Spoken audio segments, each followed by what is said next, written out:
हाँ बोले।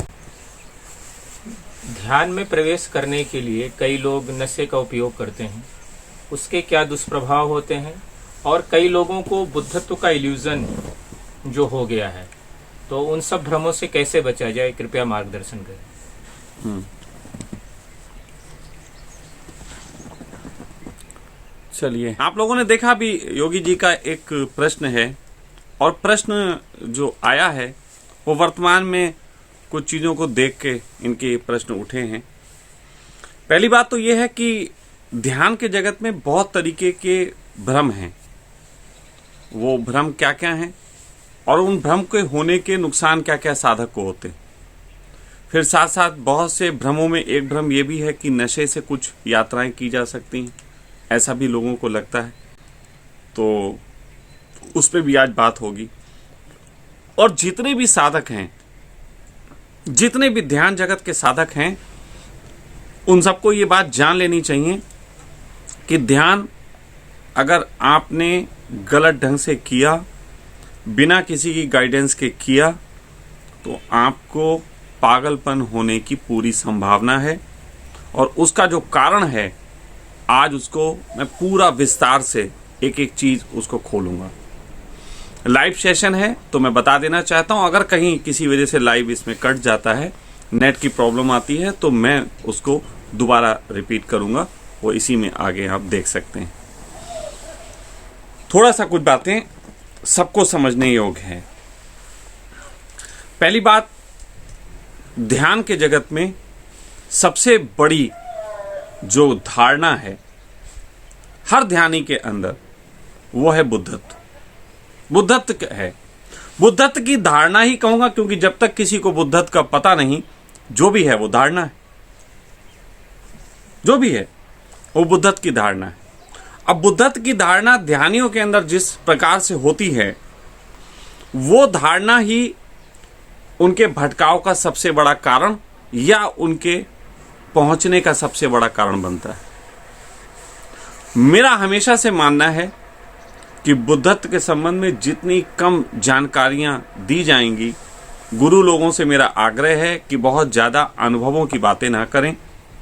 मैंने अपने जीवन में जब भी बातें की हैं, आप सब जानते हैं, बहुत हल्की हल्की की हैं। अनुभव क्या होते हैं, कैसे होते हैं, इस पे बातें नहीं की।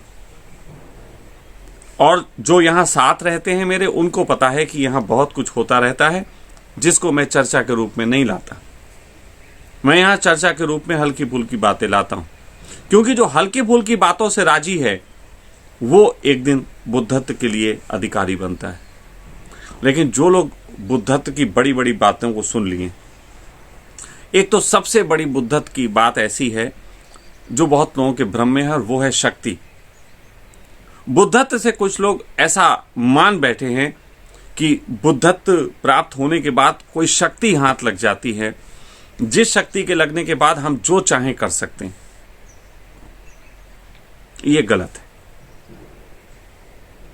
मैं आपको बता देना चाहता हूं कि शक्ति आज मैं खोल रहा हूं कि बुद्धत्व के पहले शक्ति हाथ लगती है।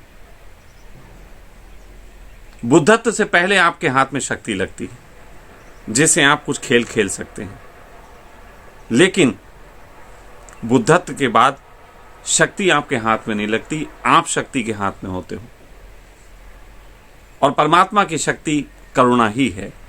उसने इस जगत में, इतने बड़े जगत का जो निर्माण किया, वो करुणा है। आपसे पूछा नहीं कि आपके फेफड़ों को ऑक्सीजन चाहिए, उसने ऑक्सीजन दी। आपसे पूछा नहीं कि आपको प्यास लगेगी तो पानी दे दूं, उसने दे दिया। वो उसकी करुणा है, वो तुम्हारे लिए हर तरीके के इंतजाम करता है। लेकिन उसके करुणा में करुणा ये भी है कि पानी मुंह में सीधे नहीं आता, आपको अपने हाथ पैरों से लेना पड़ेगा।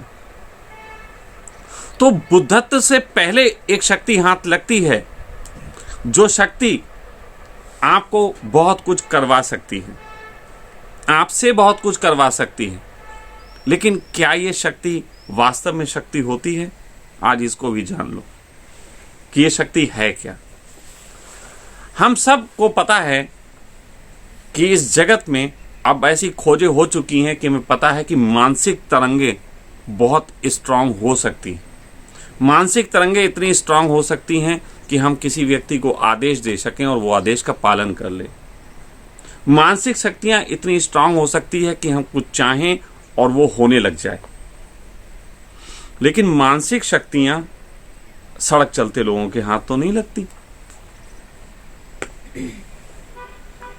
बुद्धत्व के रास्ते पे चलने वाले के हाथ लगती हैं, तो क्यों लगती हैं?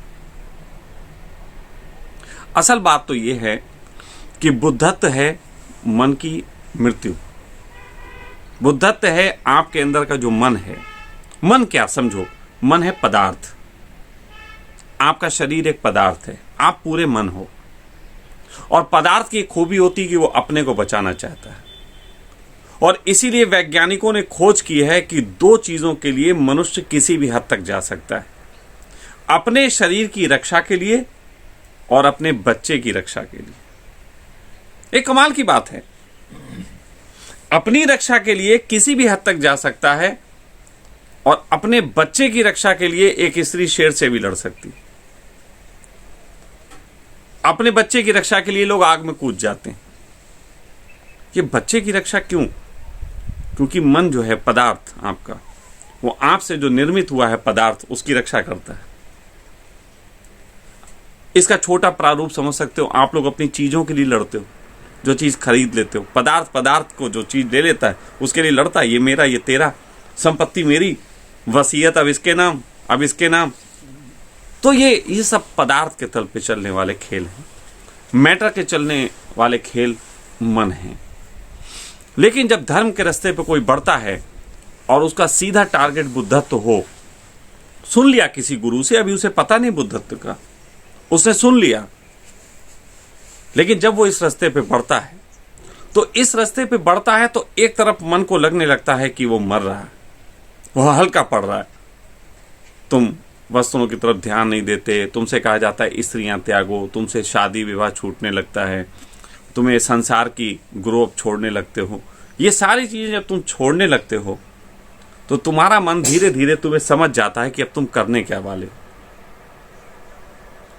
तो तुम्हारा मन जानता है अच्छी तरीके से कि तुम क्या हो और सोचते क्या हो। तुम्हारे मन को पता है तुम्हारे अंदर क्या है।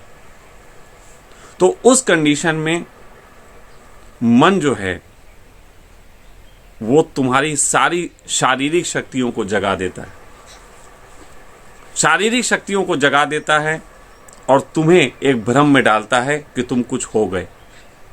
वो देवत्व है।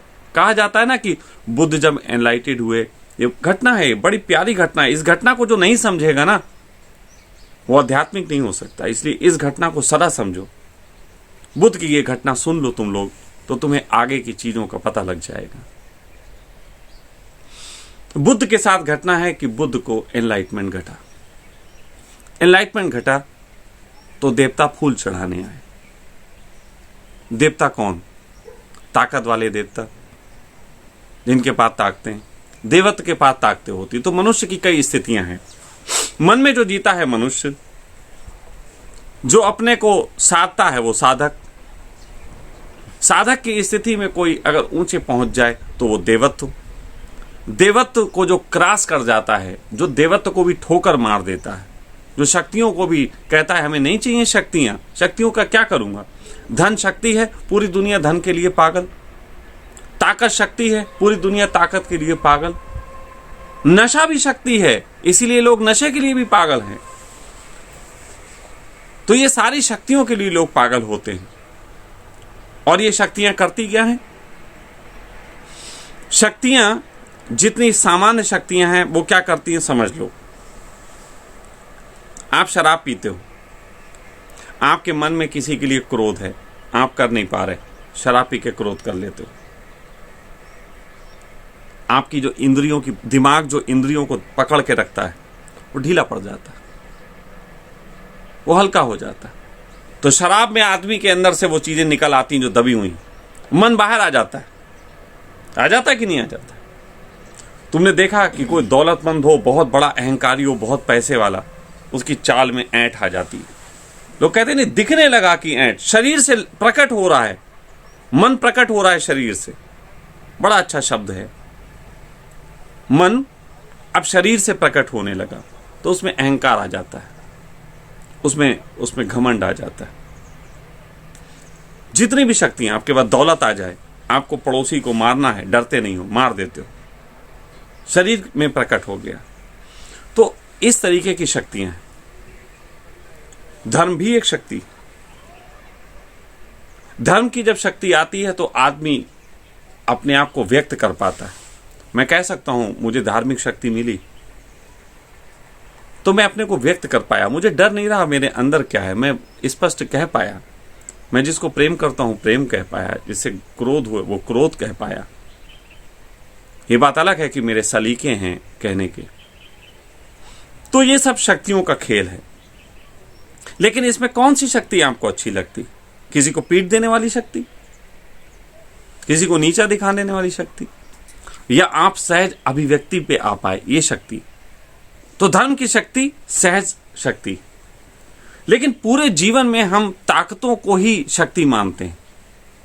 तो जब कोई इंसान ताकत को ही शक्ति मानता है, इस रास्ते पे चलता है, तो बीच में उसके मन की पूरी ताकत उसके मस्तिष्क से जुड़ के उसे कुछ ताकतें दे देती है, जिसमें मानसिक तरंगों का उपयोग होता है, जिसमें और तरीके के एक अस्तित्व को आदेश होते हैं, वो पूरे हो जाते हैं। लेकिन जैसे ही पूरे हुए, तुम्हें आया घमंड, वैसे ही मन कहता काम हो गया, मैंने इसकी टांग पकड़ के नीचे खींच लिया, 99 पे कांटा, अब नीचे आएगा 14 पे, आओ बेटा नीचे। मन का काम हो जाता है। फिर तुम घंटा करते रहो। कोई एक जैसे किसी दिन कुछ सोचे और वो हो जाए, अगर अब तो मेरे यहां शक्ति लग गई, तो मैं कहूंगा करके दिखा। अब दूसरा आदेश करके दिखा, चल मेरे सामने कर। नहीं कर सकता, नहीं हो पाएगा। वो थोड़ी देर के लिए तुम्हारे साथ मन ने खेल लिया, तुम्हें ताकत दे दी, जानबूझ के नहीं कर पाओगे। या फिर कोई बुद्ध अचानक कभी किसी के प्रति आशीष से भर जाता है, रामकृष्ण कोई भर जाते हैं किसी नरेंद्र के लिए आशीर्वाद से, वो एक अलग घटना है। लेकिन वो भी हर एक के प्रति नहीं भर सकते, हर क्षण नहीं भर सकते, वो एक घटना ही घटेगी। तो इस तरीके का जो मन है वो तुम्हें ताकत देता है, शक्तियां देता है। फिर इन शक्तियों का बड़ा प्रचार है, क्योंकि जो लोग भी होते हैं फिर वो अपनी बातें करते हैं, मैंने एक दिन ऐसा किया, मैंने एक दिन वैसा किया। मैं भी कर सकता हूं। सुनाओ आज कहानियां कि एक भंगी ने मेरे पैर पे झाड़ू मार दी थी, अगले दिन मर गया था। आज सुनाता हूं। लेकिन मैं फिर कह रहा हूं, तुम्हें तमाशा बता रहा हूं कि ये रियल में घटनाएं हुई हैं, जाके पूछ लेना। मेरे पास धन की कमियां होती हैं, धन आ जाता है मेरे पास। जिन्होंने मुझे थाने में, पुलिस वालों ने मुझे पीटा, वो मुझसे माफी मांगने आए। क्या क्या खेल बताऊं? बहुत कुछ खेल कर सकता हूं, बता सकता हूं कि ये हुए। लेकिन क्या तमाशे की बात करनी। मेरा तमाशा तो एक ही है कि फटी जा रही है, मजा आ रहा है, वही तमाशा है। अंत में अल्टीमेट तमाशा, फटी जा रही, मजा आ रहा है। इससे बड़ी जगत में कोई ताकत नहीं है, क्योंकि तुम्हारी फट जाएगी, तुम्हें मजा नहीं आएगा, और मेरी फटी जा रही है, मजा आ रहा है। इसीलिए मैं कहता हूं कि अगर धर्म जगत में शक्तियों की बात होनी है तो एक ही शक्ति की बात हो कि हे प्रभु, मुझे ऐसा बना दे कि मुझसे कोई शिकायतें ना उठे। सुनिए ना ये प्रार्थना कि हे प्रभु, अब शिकायतें ना उठें, मुझे इतना सामर्थ्य दे। ये वही तो है कि फटी जा रही, मजा आ रहा, और क्या है? इसके अतिरिक्त कुछ थोड़ी ना है। तो धर्म के रास्ते पे ऐसा होता है। लेकिन एक और प्रश्न जैसे इन्होंने पूछा कि कुछ लोग नशे को समझते हैं कि ध्यान का माध्यम बनाया जा सकता है। मैं आपको बता देना चाहता हूं, इस बात के लिए आगाह कर देना चाहता हूं, और कई बार कह चुका हूं इशारों में। मैं दो तरीके की बात कहता हूं। एक तो आप लोगों को कि आप जो करते हो वो कोई गलत नहीं है, इस बात के लिए मैं आपके सामने शराब के गिलास का फोटो भी डालता हूं, हुक्के का भी डालता हूं, हर तरीके के प्रदर्शन करता हूं। वो सिर्फ आपको कंफर्ट करने के लिए कि मैं आपके जैसा हूं। लेकिन इसका अर्थ नहीं है कि मैं तुम्हारी मक्कारियों को पूरी करने के लिए हूं। मैं तुम्हें एक शराब का गिलास दिखा के कह सकता हूं कि तुम मित्र, तुम जो पी रहे हो इसमें गिल्ट ना पालो। लेकिन अगर तुम मेरे पास आओगे और कहोगे अब शराब पिलाओ, तो ऐसी की तैसी तुम्हारी, यहां तो मिलने वाली नहीं। और कई लोगों को ऐसा यहां पता है कि जो सोच के आए थे कि ये तो दारू वाली बात है, मिलती होगी और ये तो देता ही नहीं। ध्यान के रास्ते पे जो व्यक्ति चलते हैं, धर्म के रास्ते पे जो लोग चलते हैं, उन्हें नशे से होशियार हो जाना चाहिए। क्यों, आज वो भी बता देता हूं। सबसे बड़ा कारण है कि जब आप नशा करते हैं तो आपको इंद्रियों की पकड़ ढीली पड़ जाती। आपका मन मतलब जो अंदर चल रहा, वो ऊपर आ सकता है। ध्यान के जगत ने सबसे ज्यादा दुनिया को पागल लोग दिए, सबसे ज्यादा पागल दिए। धर्म के जगत से जो गलत तरीके के लोग भटकते हैं वो पागल ही हो जाते हैं। और अगर आपकी नजर में कोई ऐसे हो गए हों तो आप समझ जाओगे मेरी बात को। आप देखोगे कई बार क्या होता है कि जब आपका मन अंदर जो है वो अंदर ना रह के ऊपर आ जाए तो आप पागल नजर आओगे। सपोज दैट, अब क्योंकि कुछ चीजें हैं जिन्हें हम असभ्यता मानते हैं, जैसे शराब पी के कोई गाली दे रहा है, हम कहते नहीं पागल हो गया देखो शराब पी के। अच्छा, कुछ चीजें हम सभ्यता मानते हैं, जैसे किसी व्यक्ति के अंदर सेक्स हो, लिंग खड़ा हो जाए। अब वो अलग बात है, उसने सब कुछ इंतजाम कर रखा है, दिखे ना। लेकिन अगर शारीरिक रूप से लक्षण प्रकट हो जाए तो लोग कहेंगे देखो ये काम हो।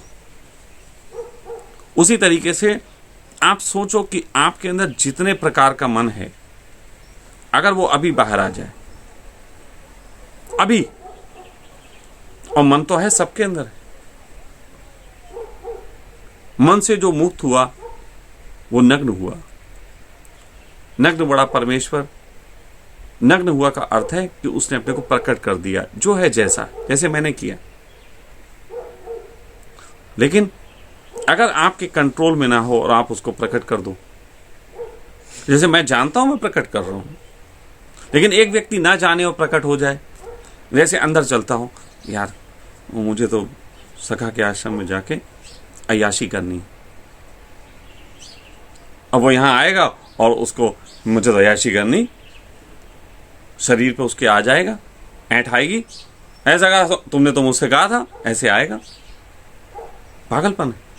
किसी के अंदर यह है, यार पता नहीं खाना कब मिलेगा, किस टाइम लगेगा, तो वो ऐसे प्रकट करेगा, खाना कब मिलेगा, खाना कब मिलेगा, कब मिलेगा खाना। ये पागलपन लगेगा नहीं लगेगा? आप लोग खुद सोचो। अब इसी में मन के अंदर अगर बहुत सारे तुम्हारे उलझाव हैं जो साधक के रहते हैं, मेरे पास कितने लोग आते हैं जिन्हें आश्रम चलाने की कलाएं सीखनी है, जिन्हें योग निद्रा सीखनी है, धंधा होगा कुछ योग निद्रा से बड़ा, अरे फट के फरीदपुर पहुंच जाएगी, हो कहां, आओ तो सीखने। मैं तो साफ बात कह रहा हूं, ये फुटबॉल अपनी गोद में रखो तो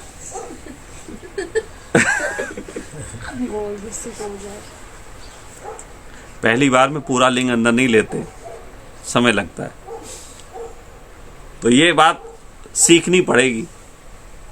अभ्यास, प्रतीक्षा, एक लंबे समय तक आपको उस चीज के अनुभव से गुजरना पड़ता है, जिसमें भूलें भी होती, जिसमें ब्लीडिंग भी होती, जिसमें पेन भी होते हैं। जगत के जितने भी प्लेजर के कार्य हैं उनमें पेन है, जितने भी प्लेजर के कार्य हैं उसमें पेन है। और जिसको केवल आनंद चाहिए वो भूल जाए कि ये मार्ग उसके लिए। यहां तो जो मृत्यु से राजी है उसी को अमृत मिलता है, और जो अमृत के लिए आए हैं उनके हाथ में कुछ भी ना लगेगा। मृत्यु तो उनकी है ही, और तो कुछ हाथ लगना नहीं। तो जब भी कोई व्यक्ति नशा करता है और ध्यान में कूद जाता है नशे के साथ, या नशा कर करके या अंदर की मनोवृत्तियों के साथ ध्यान में कूदता है, मैंने कई बार कहा कि ध्यान की ऊर्जा हवन कुंड की तरह है। आप आंख बंद करके बैठे, जैसे ही आपने इंद्रियों को अतेंद्रिय बनाया, वैसे ही आपकी बाहर की तरफ निकलने वाली ताकत अंदर की तरफ जाती हैं और वो एक ऊर्जा तैयार करती हैं। और उस ऊर्जा में, हवन कुंड में आप क्या डालते हो उस पर डिपेंड करता है कि आपसे क्या फैलेगा। मैं बहुत बार कह चुका हूं और फिर सावधान कर रहा हूं, मनों के रोग जब तक हैं तब तक थेरेपियां ले लेना, लेकिन मनोरोग जब तक हैं तब तक ध्यान में मत उतरना। जो कराया जाता है जैसे ओशो डायनेमिक, ये सब चीजें बहुत छोटी थेरेपी वाली बातें हैं, मैं भी कराता हूं थेरेपियां करो। ध्यान के लिए तैयारी होनी चाहिए, स्नान की तैयारी, अपने को साफ कर लेने की तैयारी। जब स्वप्न में ओशो आए थे मेरे पास, उन्होंने मुझसे एक ही चीज कही थी कि क्या तुम्हारे वस्त्र साफ हैं? तो मैंने कहा हाँ, ये वाले तो साफ है। बोले नहीं, देख लो, अभी वस्त्रों में कोई गंदगी लगी हो तो उसको भी धो लो, उसके बाद तुम्हें मेरे साथ यात्रा करनी। उस समय मैंने बताया था कि उस समय मेरे अंदर एक ही चीज चल रहा था, एक भय चल रहा था कि मेरे ऊपर एक केस था और मैं जेल जाने से बच रहा था। और तो कोई जिंदगी में कोई चीजें नहीं रह गई थी, वो जेल जाने से बच रहा था। उसी वक्त मुझे लगा कि ये भय है, ये अभी रोग है, और मैंने जेल जाने को स्वीकार कर लिया। मैं जेल चला गया मुस्कुराते हुए नहीं, हा मैं जेल आ रहा हूं, ऐसे वाला मुस्कुराना नहीं, स्वीकृति के साथ। स्वीकृति मुस्कान है, और उसका नतीजा आज आपके सामने बैठा बात करता हूं। आप सुनते हैं मुझे, मेरे दुश्मन भी मुझे सुनते हैं। कुछ तो है मुझ में, नहीं तो मोहल्ले के और लोगों को क्यों नहीं सुनते? अगर उन्हें सबको सुनने की आदत है तो फिर सबको क्यों नहीं सुनते? मुझ में कुछ है, कुछ छिदता है, तो उनके मनों को, किन्हीं को प्यारा लगता है तो उनकी चेतनाओं के अंदर वो आवाजें हैं, उन्हें लगता है इसके पास जाओ, मैं भी निखर सकता हूं। बहुत से लोग कौतूहल में भाग आते हैं, ना इधर के ना उधर के, ना वो दुश्मन है ना वो प्रेमी है। वो यहां आके थोड़े बहुत पैसे दे जाते हैं, अपना ब्रेड बटर चल जाता है। बात ध्यान में तब प्रवेश करो जब तुम आनंदित हो। उसका कारण बता देता हूं। मेरे हाथ में मिर्चें हैं, थोड़ी सी मिर्चें दे दो। अगर इस मिर्च का मैं हाथ में रखे हूं, क्या इस मिर्च की धांसा या इसको मेरे नाक में ऐसे चढ़ेगी? नहीं, मुझे निकट लाके उसको चढ़ाना पड़ेगा, तब जाके धांसा लगेगा, या मुझे खानी पड़ेगी मुंह में जाके, तब जाके एकदम मिर्च अपना काम करेगी। लेकिन अग्नि जल रही हो, मैं मिर्च डाल दूं तो वो इतनी तीव्र हो जाएगी कि मेरे ना चाहते हुए भी मेरे अंदर घुस जाए।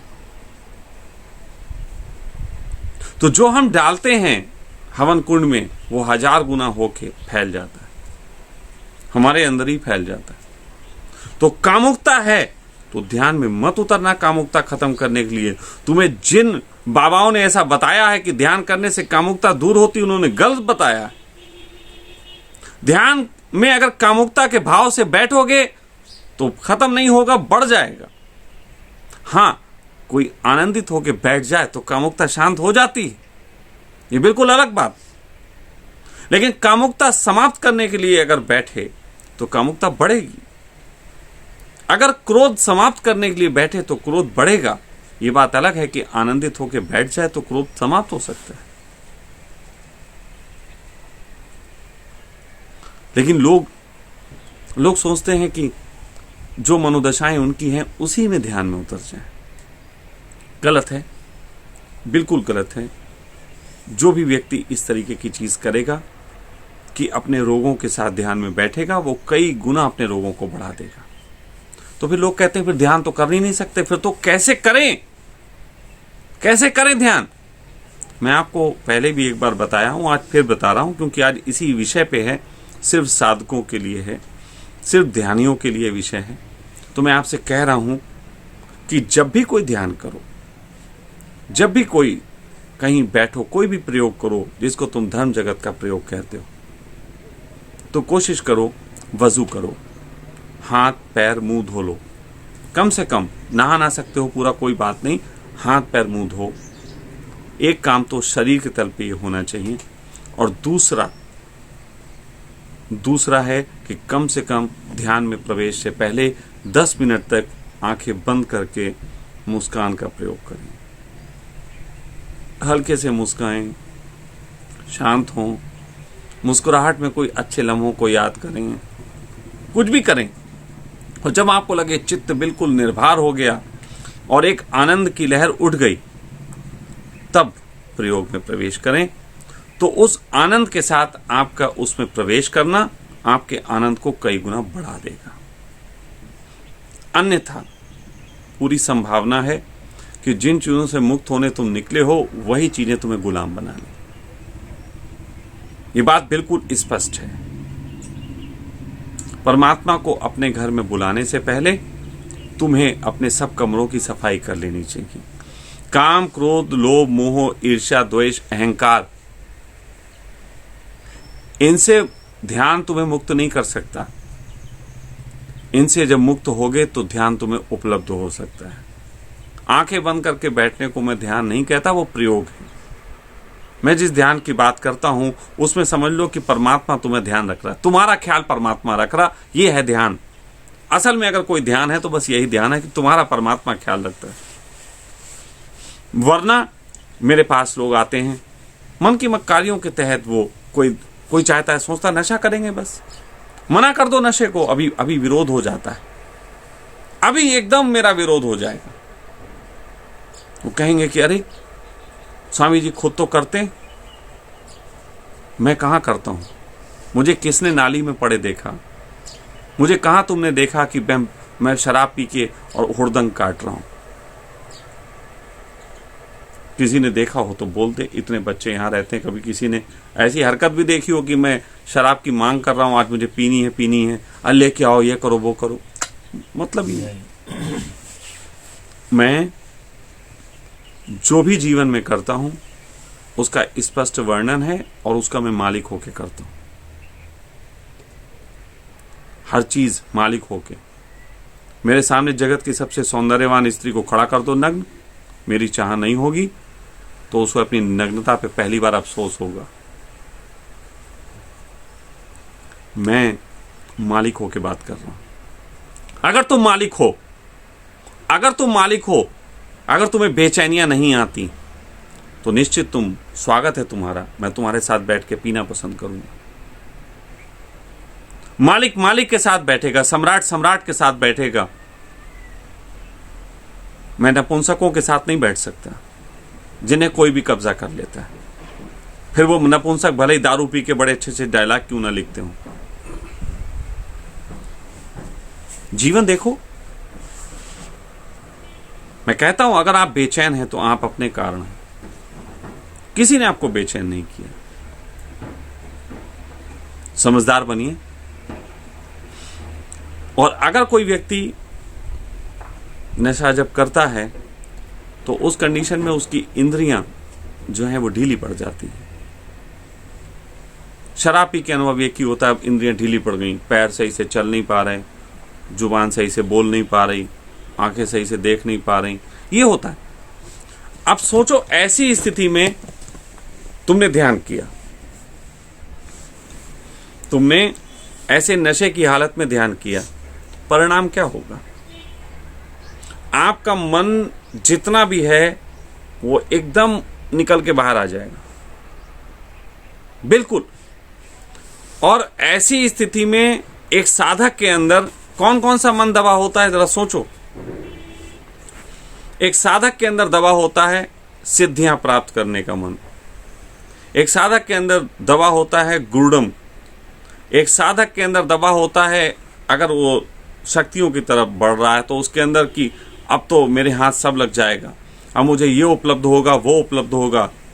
साधक को बहुत तरीके की बुद्धत्व के संबंध में धारणाएं मस्तिष्क पे बैठी होती हैं कि जब बुद्धत्व हो जाएगा तो ऐसा होगा, जब बुद्धत्व हो जाएगा तो सब मुझे सुनेंगे। और आज के दौर में तो बुद्धत्व का पता नहीं, लोगों को सूली लगती है, लोगों को पता नहीं जहर दिया जाता है। आज तो बुद्धत्व के हमारे सामने जो एग्जाम्पल्स हैं वो किसी के लिए सदगुरु हैं, किसी के लिए ओशो हैं, किसी के लिए और तरीके के गुरु हैं और सारे गुरु मजे काट रहे, मलाई छांक रहे। अब लगेगा ना कि बुद्धत्व के बाद मलाई हाथ लगती है, लेकिन जरा इन्हीं गुरुओं को, तुम्हारे जो भी गुरु हैं जिन्होंने भी तुम्हें बुद्धत्व का ज्ञान दिया है, इनकी एक साधना काल की अवस्था पे भी तो जरा सुन लो। ओशो उफनती नदी में कूद रहे हैं, जरा एक बार कूद जाओ जाके। ओशो नंगे बांस के झुरमटों में उल्टे दौड़ रहे हैं, दौड़ के देखो। उल्टे दौड़ने का मतलब समझते हो कि पीछे भी आंख होनी चाहिए? नहीं, बांस के अगर एक भी तुम गांठ से टकरा गए ना, शरीर का हिस्सा नग्न, तो उतना मांस का हिस्सा गायब हो जाएगा। चलो सदगुरु की बात कर लेते, वैसे तो मैं उसे कुछ मानता नहीं, लेकिन फिर भी चलो, जो उसे मानते हैं वो जरा जंगलों में शेरों के पास बैठ जाएंगे। मैंने सुना है कि वो ऐसा कहते हैं, तो शेरों के पास बैठो, सुने चिड़ियाघर वाले शेरों के पास चले जाओ, लेकिन अंदर पिंजरे के अंदर। बोलना चिड़ियाघर से, वो जो मालिक होते हैं चिड़ियाघर के, जो देखते हैं, मालिक क्या वहां तो नौकरी होते हैं, उनसे बोलना बुद्धत्व प्राप्त करने आए हैं। हमारे गुरु ने कहा था अब शेर जंगल में तो मिलता नहीं, तो यहाँ जैसे बुद्ध जंगल में ध्यान करते थे, तुम ध्यान कक्ष में कर लेते हो, तो उससे भी कह देना कि अब जंगल के शेर तो मिलेंगे नहीं। सदगुरु ने कहा शेर के साथ बैठते थे, तो हम सोच रहे हैं पिंजरे में बंद कर दो मुझे 2-3 दिन के लिए, पता लग जाएगा। सांपों के साथ रहते थे, सांप गुजर जाते थे ऊपर से, कुछ कहते नहीं। चलो आओ यहां साधना करते हैं, मैं 2-4 नाग छोड़ दूंगा तुम्हारे ऊपर, बैठे रहना। सोचो कि अगर तुम्हारे ऊपर से सांप गुजरे हो, तुम कुछ भी ना करो, ये तभी कर सकते हो जब तुम्हारे अंदर सांप के प्रति भय नहीं। सांप एक कीड़े की भांति देखा, जैसे कई बार चींटे गुजर जाते, लेकिन सांप को अगर तुमने जहरीला मान लिया तो तुम्हारे अंदर की इंद्रियां उसके खिलाफ काम करेंगी, तुम विचलित होगे। कुत्ता भौंके, आदमी ना चौंके, या तो बहरा होगा या गहरा होगा। तो उसी प्रकार तुम्हें यह देखना चाहिए कि एक व्यक्ति किस किस अवस्था से गुजरा।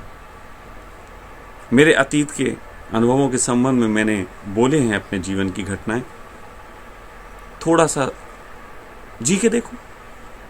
एक शहर में प्रेमियों के लिए मदद करके एक रेस्टोरेंट खोलो, पुलिस से टॉर्चर 2-2 घंटे का जेल हो, फिर भी सत्य पे अड़े रहो, परिवार को बिछड़ता देखो, बच्चों को छोड़ना देखो, बहुत कुछ है। देखो सखा हो जाना, हो जाओगे।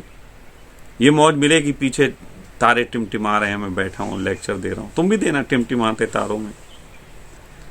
लेकिन अगर तुमने ये सफाइयां नहीं की जो हमने पहले की, तो यही सारे तारे जो पीछे लगे टूट के गिर जाएंगे तुम्हारे सर पे। ये टूट के गिर जाएंगे।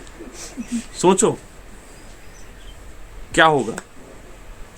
शौक लगा, बाल खड़े हो जाएंगे, चोटी वोटी सब खुल जाएगी। मैं आपको हल्के फुल्के तरीके से भी एक बात कहना चाहता हूं कि साधक हो तो साधक बनो, साधना के कुछ नियम है, उन्हें पालन करो। संसारी हो तो संसारी बनो।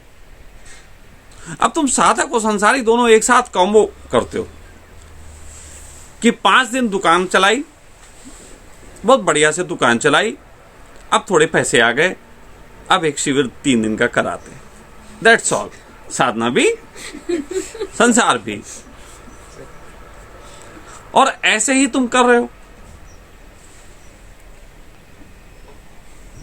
ऐसे ही तो कर रहे हो।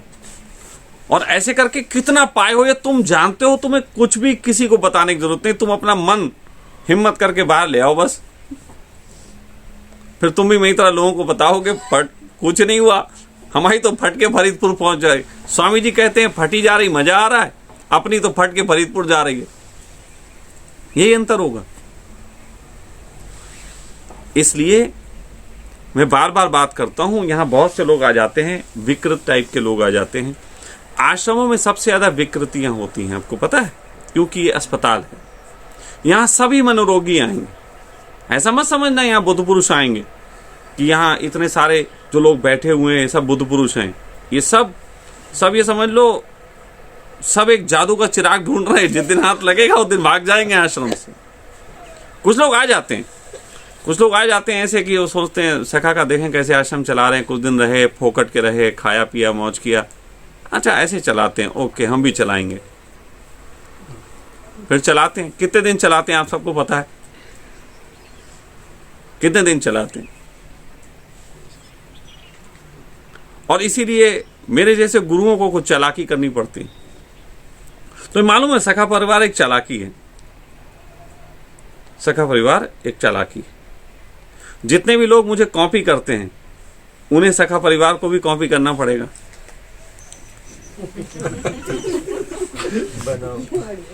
बनाओ। मेरे लिए ये चालाकी इन अर्थों में है कि मैं जगत के सामने एक सच्चे मैसेज को दे रहा हूं, और सच्चा मैसेज मुंहचोदी नहीं होता, केवल मुंह से नहीं बोला जाता, ये मैं अपने जीवन से बोल रहा हूं। और इसमें बड़े खतरे हैं, सखा परिवार ऐसे तो नहीं होता। 2-3 आश्रम तो मैं बर्बाद कर चुका हूं। तो सखा परिवार बनाओ, कॉपी करो। ओशो ने तुम्हें कम्यून की बात कही थी, तुमने मानी नहीं तुमने आश्रम खोल लिए। मैं तुमसे कह रहा हूं सच्चा, और ये आखिरी बात कह रहा हूं और साफ कह देता हूं, ये सबसे बड़ी मक्कारी है अगर किसी का मन पकड़ लेगा तो। लेकिन ये मक्कारी का पालन कर लेने वाला ही एक दिन सत्य को उपलब्ध होगा। अगर वास्तव में मुझे फॉलो करते हो, या वास्तव में तुम्हें बुद्धत्व का स्वाद चाहिए और पूरे दुनिया में गुरु बन के छाना है, तो मैं तुमसे कहता हूं एक बार सखा परिवार का ही निर्माण करो। अपने नाम से कर लो, कुत्ता परिवार रख लो, बाकी तुम समझदार हो रख के देखो। और ये तुम्हें जो बनाएगा ना, वो तुम्हें कोई ध्यान नहीं बना सकता, वो तुम्हें कोई ज्ञान नहीं बता सकता। अभी मुझे पता है कुछ नए नए आश्रम खोलने वाले हैं अभी। अच्छा, मेरी चालाकी, मैंने उनके वीडियो रख रखे हैं, जो जो खोले मैं दिखाऊंगा कि देखो वीडियो में बैठे थे सखा के पास, सुन रहे थे, बोल रहे थे, देख रहे थे, और वो सखा परिवार के निर्माण की ओर अग्रसर हैं। उन्हें लगता है कि सखा परिवार का निर्माण वो भी करें। मेरे उन्हें आशीष हैं, भगवान तुम्हें इसमें सफल बनाए। क्योंकि अगर इसमें तुम सफल हो गए, वास्तव में तुमने इसको खड़ा किया, तो निश्चित ही तुम वही संदेश दोगे जो मैं दे रहा हूं। और अगर इसमें तुम सफल नहीं हुए, तो तुम्हारे दिमाग से धर्म जगत के सारे भ्रम गिर जाएंगे जो तुमने अभी तक सोच रखे। तो मैं ये बातें जो कहीं कि ध्यान को इतना उथला मत बनाओ, नहीं पागल हो जाते हैं लोग। सबसे पहले सफाई करो अपनी, सबसे पहले उन ताकतों से अपने को पीछा छुड़ाओ। धन की ताकतों से दूर हो, शराब की ताकतों से, नशे की ताकतों से दूर हो, अहंकार की ताकतों से दूर हो। समूह की ताकत से 4 आदमी इकट्ठे करके ताकत बना लोगे, इससे दूर हो। सिंहों के नहीं लेहड़े, बुद्धों की नहीं जमात। जब ये बात कही गई थी तो यह था भीड़ से कोई ताकतवर नहीं होता, सिंह अकेला होता। जब कोई नहीं था मैं तब भी ऐसी गर्जना करता था, अकेले ऐसी गर्जना थी मेरी। आज है नहीं है मैं किसी को नहीं मानता, मैं अकेले ही। तो आप सबसे मैंने कुछ बातें कही। मुझे मालूम है अभी बहुत से प्रश्न हैं जो करने हैं, साधकों के लिए बहुत से प्रश्न जरूरी हैं। इन्हें मैं बस अब जल्द ही उठाऊंगा। और जैसे मैं एक पहले कह चुका हूं कि मैं रिटायरमेंट की तैयारी कर रहा हूं, तो ये इतनी जितनी बातें हैं, ये मेरे निकट के लोग जिनके नाम आने वाले हैं उनको पकाने की तैयारी है। ये सब उनके पकने का तरीका है। हांडी चढ़ी हुई है, उनको हांडी में डाल दूंगा आज इतनी।